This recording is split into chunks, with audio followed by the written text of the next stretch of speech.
And we're back, Stripe Show podcast on a Wednesday. We're going to bump up a little instruction, which we usually do on Thursday, but we're going to move it up to Wednesday because our guest is that special, and he's back from probably, let's see, it's been almost a year now, perhaps, maybe just under a year since he's been on the Stripe Show pod. He joins us from New York City, one of the best teachers in the world, Mr. Jonathan Yarwood. How are you, sir? Hey, Travis, thanks very much for having me on, my friend. I get hundreds of requests for these things and refuse most of them, but it's a real pleasure to be on yours because I've got great respect for you as a teacher and what you do and stuff. So it'd be nice to have a chat with a fellow quality instructor. Well, thank you. I appreciate that, and I enjoy our dialogue. I think in many ways we see things quite the same as far as when we're looking at the golf swing and all the different ways to swing and developing a swing. I'm always curious to get your thoughts on, the patterns that we see in today's game that kind of are the flavor of the year, if you will. And they seem to kind of move around from time to time. And so I want to get into a couple of those, some concepts that you and I have exchanged DMs on, but also look at a couple swings as well. One of the players that you used to work with, and that is the number one player in the world from a lady standpoint in the LPGA Tour, Nelly Korda. We'll get to that in a minute, but I want to start with perhaps a little bit of the flavor of the year or the last 2 years, a concept that look, I'll get into from time to time with certain players, a concept that I field a lot of questions on as it pertains to my DMs and Instagram and Twitter and things like that. But a pattern that I see a fair amount also with the best players in the world on the PGA Tour, and that is taking it back, club face, relatively square, if anything, slightly closed, with the lead wrist at the top of the swing, okay, let's call it flexed, or as many of our audience might say, well, that's bowed, right? Okay, so we see this pattern, and I'm gonna play a swing here, and this is a swing that he just very well might be the best ball striker in the world right now. And that is Viktor Hovland. And for those just listening, I'm playing a swing here of Vic. And when you think of Vic, halfway back, club face is looking down, and then he gets to the top of the swing. And that glove, as we can see, is kind of looking up to the sky. It's got that little arch there in the top of the wrist. The face is really anything but open. And then from there, he learns how to hit it from there. So when you look at this with Viktor Hovland, and you look at this with a Colin Morikawa, and you look at this with even like a Xander Schauffele, who might be like a slightly less version of it, and then you see it with social media, right? And the amount of teachers that might even just really fall in love with this pattern. And it seems like that's the only thing that they're posting and that they're talking about. What comes to mind when all of that is happening for you? Well, it's lazy coaching, in my opinion. It's one size fits all. It's really what I would term sheep coaching, really. You've got to understand the range of things in a golf swing if you want to get good at what you do. Historically, if you look at methods, they've kind of crashed and burned in general. And if you look all the way through the history of the game, there's drive with your legs. There's all sorts of different kind of ways that people have tried to do this game, and there is not one way to do it. That's a fact. And, sure, this lead wrist inflection with the face shot is definitely a style. It works for absolute high speed, ultra athletes like DJ, Victor, people like that. But at your local club, the people you're dealing with, you're not going to meet many people like that. So, if all of a sudden you've got everyone spouting that the lead wrist needs to be like this and the face needs to be like that, and they don't have the matchups, everyone talks about matchups. Well, most people react to the face, right? The face sends it, the path bends it. Well, I'm telling you now, in my experience, where I'm seeing a lot of flex wrist players with the face closed are reacting to it. So they early extend. They don't have the matchups. The matchups for that style, Victor's style, if you look at it, huge pressure shift, early pressure shift, huge mass shift, massive outside the range side bend impact, massive outside the range opening of the body impact, way out the norm, way out the average, late firing right arm. There's loads of little matchups, right? And so I'm coming across a lot of people like, okay, I'm going to get the wrist flex. Yeah, I'm going to get, every coach on earth told me about it. And then they're coming for a lesson, and all of a sudden they're really extending. The shaft's going out to the right, the path's going out to the right, the angle of attack's going too flat. You know, and a lot of people end up with their lead wrist in extension, actually, because they're reacting to trying to stop the ball go left. And, you know, unless you're an ultra good athlete, it is a style for you, there's no question. And it really makes me laugh when people go, oh, yeah, old school, you know, or the new school does this. What a load of rubbish. You know, there is no one way to do it. The ball doesn't know what era we're in. It just responds to physics. Mm-hmm. You know, the fact is on tour, you know, even with the flex wrist styles, and hopefully these people who are purporting this style with a shut face are actually looking at it in detail like I have. And I do teach some people like that, like you do. But if you look at it, even within that genre, there's different things. So you've got Morikawa, the face is open. You've got Rahm, the face is wide open. You know, there's only 2 or 3 of those lead wrist flex players that the face is pretty closed. So, you know, again, that's one genre over there. But within that, there's little nuances you need to know about if you're teaching that style. Mm-hmm. If you look at the majority of players, in my vast experience, and the players on the lesson tee at the moment as well, the greatest drivers of the ball get the face really neutral when you look at it, most of them. And, and you know, if you want to kind of look at the majority rather than the outliers, which is what we should be doing, you know, those players, they get it neutral. And that's what Morikawa's figured out. It's what Rahm's figured out. Rahm's wrist goes from this and goes slightly into flexion on the way down, actually, if you really look at it in detail. Yeah, it actually, he kind of goes the other way. Coming down. Just and obviously he's working with a mega open face. But, you know, again, you can match anything up if you've got the right person in front of you. And that's what I try to do. But if you look at the middle ground, you know, you've got Zalatoris on one side who gets it in massively extension, the face wide open, and then you've got DJ on the other side with obviously massively inflection of the face shut. So there's 2 styles that have proven to work. And then the middle ground are more traditional kind of look, you know, the more traditional Tiger, Rory, Adam Scott, Justin Rose, neutral face, neutral wrist. And, you know, Hack Motion did something on tour and figuring out, you know, what the lead wrist position was for the majority, the average. And it was like 20 degrees in extension. And I put one of those Hack Motion things. Yeah, I put one of those Hack Motion things on the other day, which I put on my feed. And I tried to feel like it was like this, right? But I couldn't get it anywhere near there. And it was still in extension, right? Even when it looked pretty flat, it was still in extension. So I think...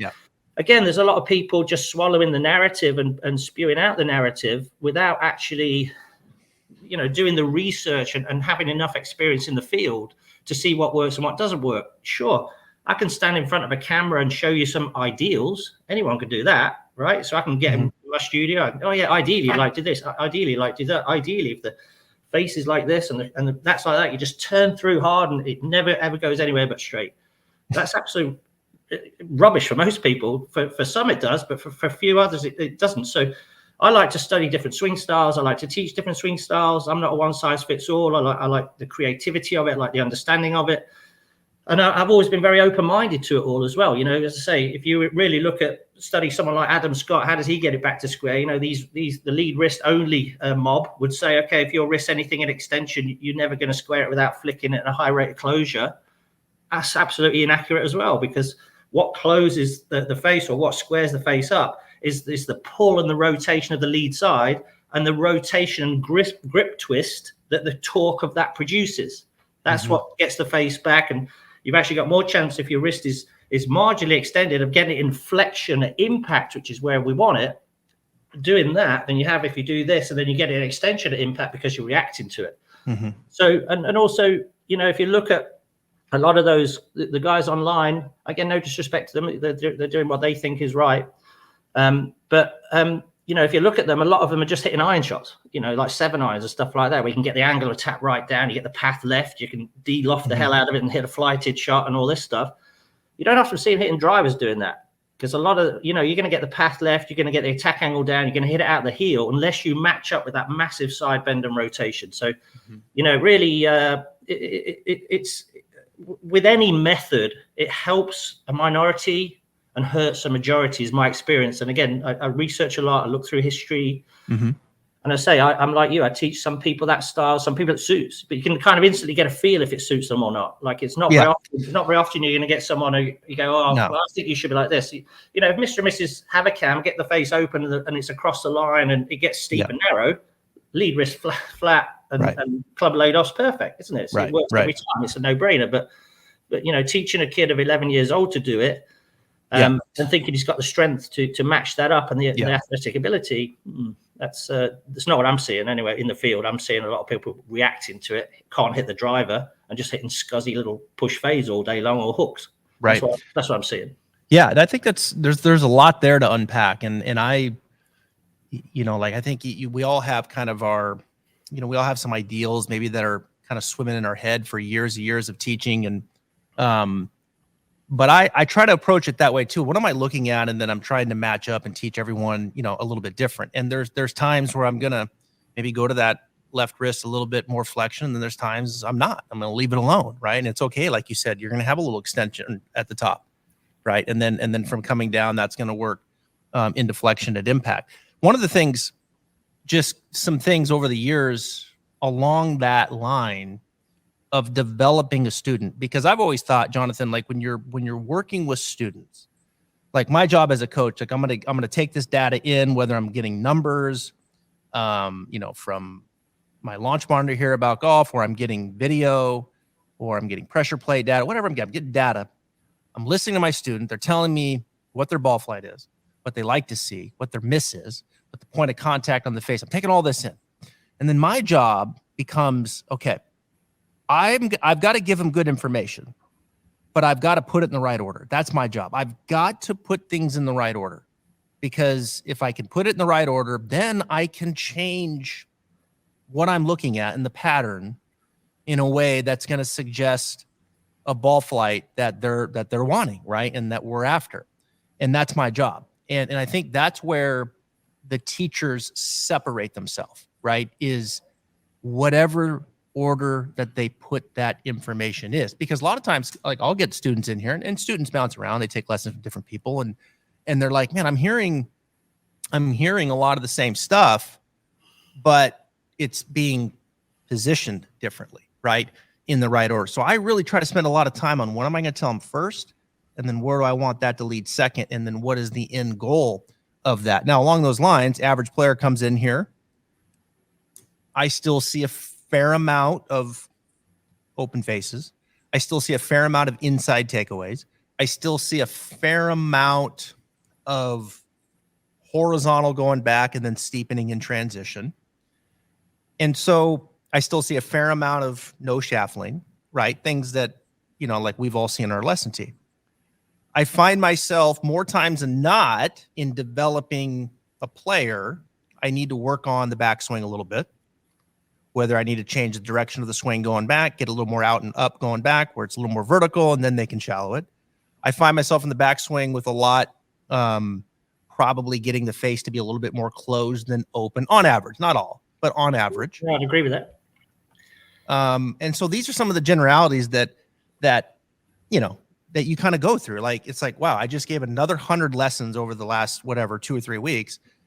And I probably closed 75% of those faces going back.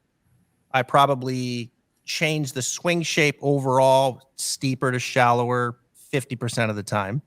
I probably got more lead arm depth another 60% of the time. These are the things that amateurs, like, you kind of find yourself positioning up in A and B. Now, where I'm going with all this is a lot of this, Jonathan, I find that to move the needle, I got to do a little backswing work with a lot of these people. I got to get their backswing better, so then the downswing can get better, and then that influences the probability of impact. And the one thing that bothers me is when I get the pushback of the only thing that matters is impact, and I get it. But when I'm trying to develop a player, I got to get the backswing structured to some degree, and more times than not, from what I find. Yeah, it's a chain reaction, isn't it? It's cause and effect. It's very simple. If you get in a dodgy position early on, again, back to the wrist inflection thing, I see a lot of people getting the wrist flexed early, so the club goes behind them straight away. Yeah. As soon as that club goes behind you straight away, you're going to lift it back into position. It's out of balance. I spend a ton of time on how a swing fits together, how it creates energy. I spend a ton of time on the things that you've alluded to. And, there's an artistic side of teaching, and there's an instinct side of teaching. And, I'm the same as you. I ask people questions. What are they looking for? What shape do they want? I think we're going to talk a little bit about the Kordas later. If you look at those two, one likes to fade it, one likes to draw it. So I would work on left path of two left path with one of them and two right path with the other one.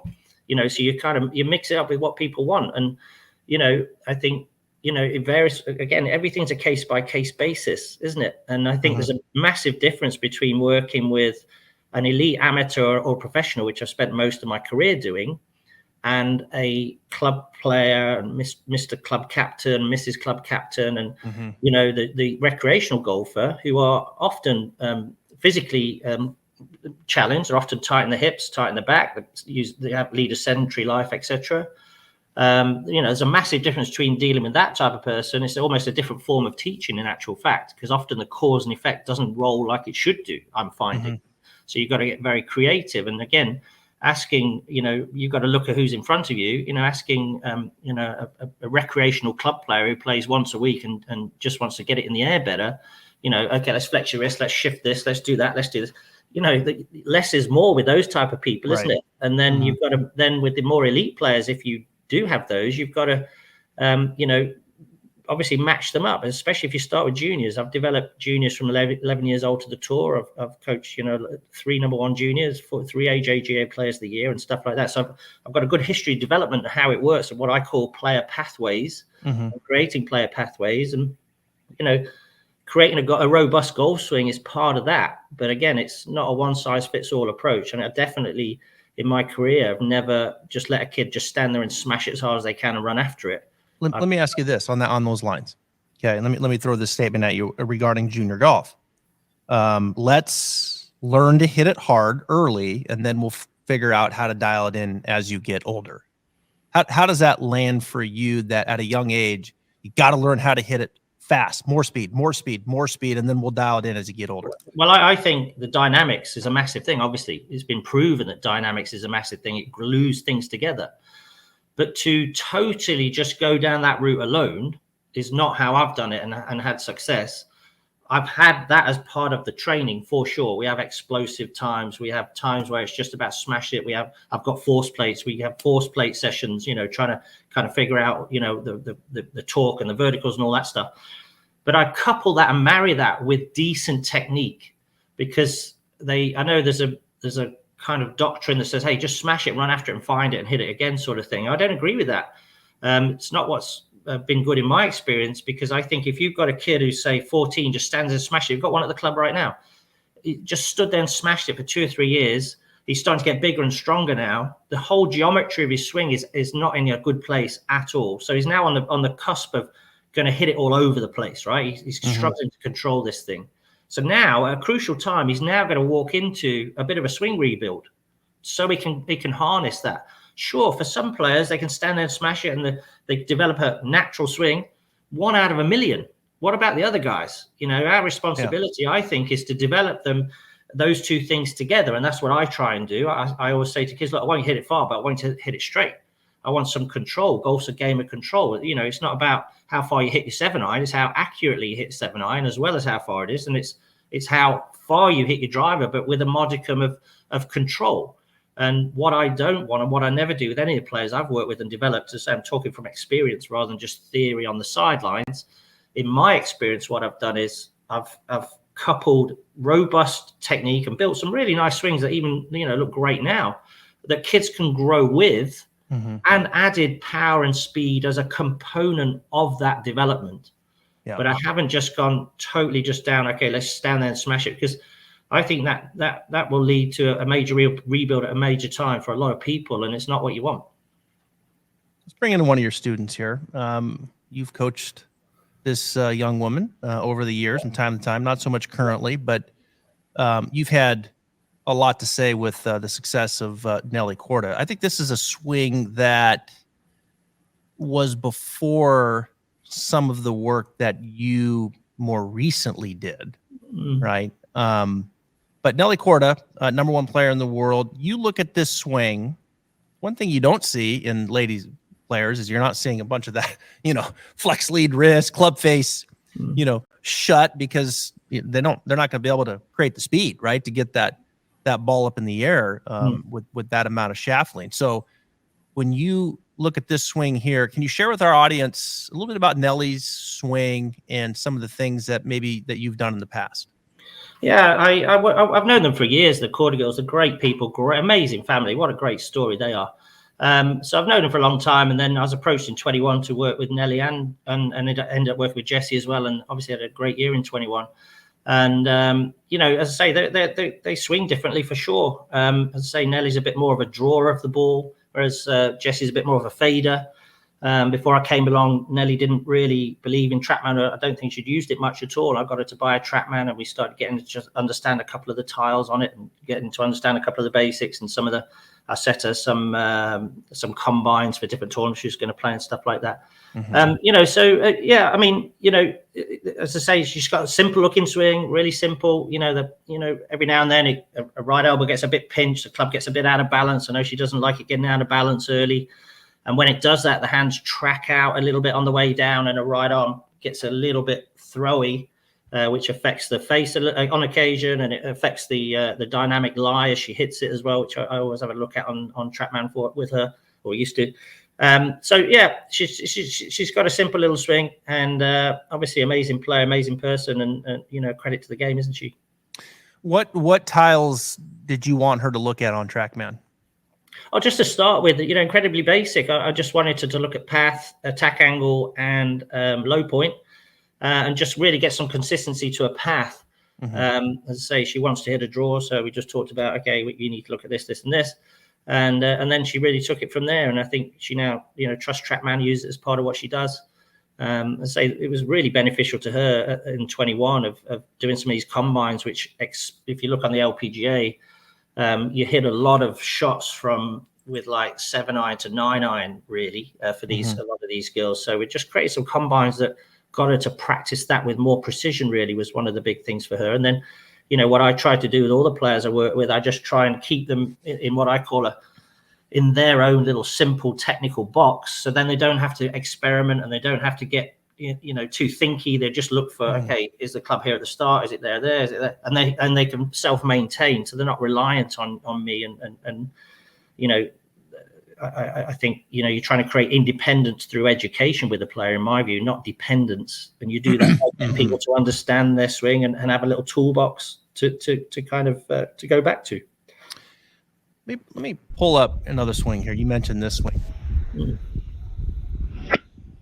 I mean, just a mega outlier. I mean, why people look at that and think, right, I'm going to do that is beyond me. I mean, the strength of that guy, the athleticism of that guy, the speed of that guy is incredible. And if you watch it coming in, watch his trail arm coming in, right? Just back it up a hair at impact. I mean, his trail arm is so stable through the ball. And if he didn't have just that matchup of his trail arm doing that, if he didn't have that, he would hit it sideways. Look how he stood the shaft up. Look how his trail arm's stabilized. Look how much outside the range of rotation he's got. I mean, most players with the hips, you know, about between 40 and 48 degrees with the hips, and, you know, 25 to 30 odd with their rib cage. I mean, he's way out of the range there. His hips are probably 60 degrees open. You know, his rib cage is probably 40 degrees open. Do you know many people that can do that? Because I don't. Oh, no. I mean, I would pay a lot of money to be able to get halfway there. Totally. But you know, as I say, that's a matchup swing which works perfectly for that style. But it's an outlier, and most people do not do that. They will react to the face by early extending and doing all sorts of funky things, and they're going to hit, as I'm experiencing, going to hit some really funky driver shots. Now, one of the things that is talked about, I want to get your thoughts on this too, as I bring Viktor back in, and then I'll bring Nelly back here in a second. We saw DJ, this change of knee flex, right? Where, you know, you're seeing, I think, it being a lot more understood and taught, where the right side of the pelvis is getting, you know, drawn back. They're really getting loaded. You see this window open up in between the knees. Jason Day, you see more of that now, and big improvement that he's made with one of the guys that used to work for you, and Chris Como. He's been on the pod a couple of times. We've talked about it. You see this change of knee flex. It's more dynamic, perhaps lower body activity with a lot of players. I see Justin Thomas going after it more. And then, you know, with the ladies' game, I don't see it as much. Jonathan, is that just me? Am I not looking close enough? I don't see the ladies getting after it as much in the loading phase, perhaps change of knee flex, pelvis, all of those things. What am I missing there when I'm looking at maybe a men's swing versus a ladies? No, I think it's a great observation. I think you could say a lot of them swing a lot more classically. Obviously, they're still using the ground. They're still creating ground reaction force. I think some of the ones we're looking at again are ultra athletic, ultra strong people they just move like racehorses. They just move athletically, right? And he's been in the gym a lot, and the muscle mass of a guy compared to a lady is quite different in a lot of cases, not in everyone. So there's a bit of genetics involved. I think there's different styles as well. You don't probably have to hit it as far on the LPGA. You have to hit it accurately though. That might be part of it as well. I think there is, again, you could find some outliers on the LPGA where you go, okay, Van Dam looks like she's pretty strong and bloody hits it hard to me. So you could hold her up as a more of an athletic player, and just like you can find a classic swinging outlier like Justin Rose, who doesn't move around so much like that on the men's tour. So there's as part of being a good coach, you've got to look at all these different ways of doing it. If you started to try and move Nelly, like that guy, she's probably going to lose everything, right? What's she going to lose? She's going to lose her accuracy. What's her game? Is accuracy, right? So you can mess people up if you don't read them well, and if you don't understand each person, each personality, and how they work. So to do that as a coach, you need a knowledge across the board of how people swing, matchups to different styles of swings.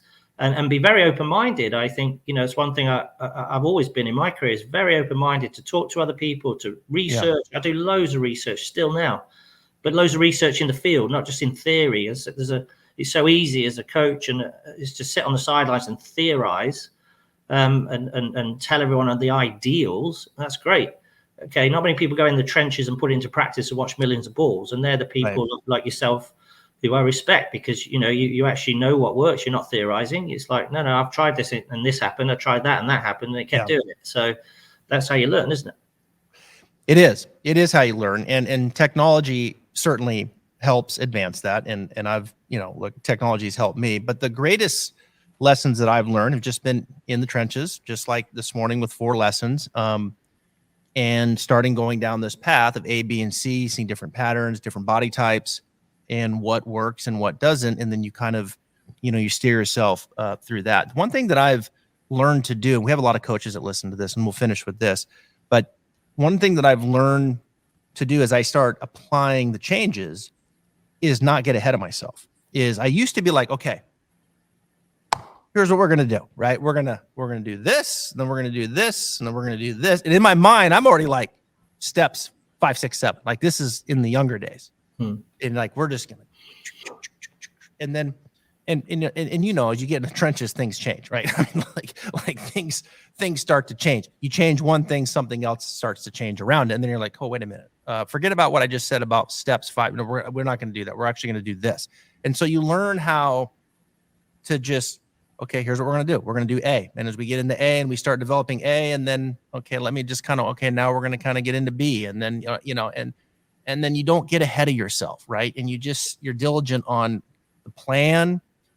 And yes, anticipation can be there, and you can kind of start to predict what might happen, but it doesn't always happen, does it? Like sometimes it doesn't happen the way that you think it might happen. And so you got to take a step back in the trench and say, you know what? Let's massage this a little bit. So I've just learned to say less and just be diligent on the application of A, and then eventually we get to B. And sometimes I don't even share B. I just kind of let it evolve into what it is. Yeah. I mean, I've got an example of that. I've just had Paige Spiranac in the studio for a couple of days, and she transcends all the other stuff. I'm just looking at her solely as a golf athlete, which she's an unbelievable golf athlete. To work with, it's just like working with any LPGA player I've worked with, to be honest. And I want to see that side of it, really start to come more to the fore, to marginally change the narrative a little bit. Because inside her, I think is an amazing player. And so, I just said about, we kind of gave her the big picture of, hey, it gets too fast off the ball, it gets behind you, it gets deep and across the line, and then you lean into it.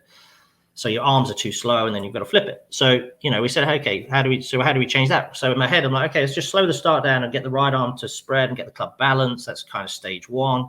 And it went like that, fell right into place because she's so good, right? And then she came for a lesson the other day, and now I started to work on number 2, which is stopping, that lean and trying to get her to separate her upper and lower body. So you do it little bite-sized chunks. And, I think if you really know what you're doing, you say very little and you do very little. And, I think that, someone once said to me that a really good coach can press one button on the dashboard and light up the whole thing. And that's what you're trying to do. If you've got a really good understanding of cause and effect, it was Chuck Cook who said that, actually. If you've got a really good understanding of how the cause and effect works, you can find that one button. That's all I do. I never give anyone more than one thing back or one thing through, ever. Yeah. And it's finding that little button or that little switch where you go, okay, boom. And like I say, with a lot of the club players, it's a slightly different deal, because a lot of the club players, the cause and effect thing sometimes doesn't quite work. You don't quite get the result you want. So you've got to be very proactive, very creative. Like with a lot of beginners or a lot of people who really have funky swings with loads of moving parts, what I do with those guys, I reverse engineer their swing. So I get them at impact, give them the conditions, get them understanding, a low point, get them understanding attack angle, get them understanding pressure shift and rotation, get them understanding shaft lean, and reverse engineer it backwards. So just add the backswing into that. And that's had great success with a lot of people across the board, that one. Yeah.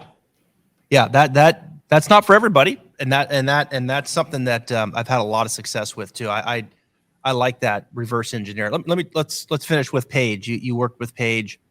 You talked about, I've seen you post this video of the right arm and how the right arm spreads going back. And it sounds like that's something that you worked on with Paige. If you could share with my audience what you showed her and what's happening there with the right arm and how that works going up, it's a fantastic image. Yeah, basically in her swing, and a lot of people I see, if you get it too wide off the ball, basically at some stage the right arm's got to fold and the wrist has got to set and the club, and you've got to create this structure, right? Mm-hmm.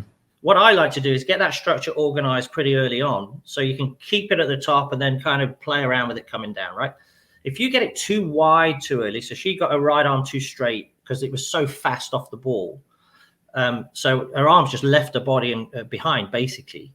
So now she's got somewhere around here start to organize it. So the arm's still too straight, still too straight, and the club's got out of balance. And as soon as you get the club out of balance early, you're on a rescue mission from that point onwards. So now a right arm organizes itself too late. Everything goes deep and behind her. So the only way to recover that is to lean her head back into it, trying to pull it back into position. But now the arms are going to be too slow. So now she flips it. Okay. So, in actual fact, what happens is that, you're kind of, there's a little bump off the ball and your kind of abs and your engine control your arms early on. And then from there, the right arm actually folds. We know that from the front angle, the right arm folds. We know that this angle never gets anywhere near 90 degrees, by the way. It's between 50 and 80 degrees, somewhere around there is the range. But not only does it fold, it spreads as well. So it kind of goes that way a little bit as well, behind the player a touch, as they balance the club between the forearms. And so basically what we did, that was one of the things we did with her. I just got her to drop a soccer ball to get the feeling. It's just a little ball just to get the feeling, that trail arm spreading, getting that club organized halfway back. And you can see, if you look at my Instagram in the pinned at the top, I mean, we changed it in 8 minutes or something like that. It just looked fantastic. And then just stuck with that for a session, and then altered her transition in the next session. And then she's going to come again soon. And we're going to work on try and match a driver up to her iron swing a little bit better. So they're kind of cousins of each other rather than being such distance cousins at the moment. And she, when her time of her swing was out, she suffered with a lot of anxiety, as she said to everybody.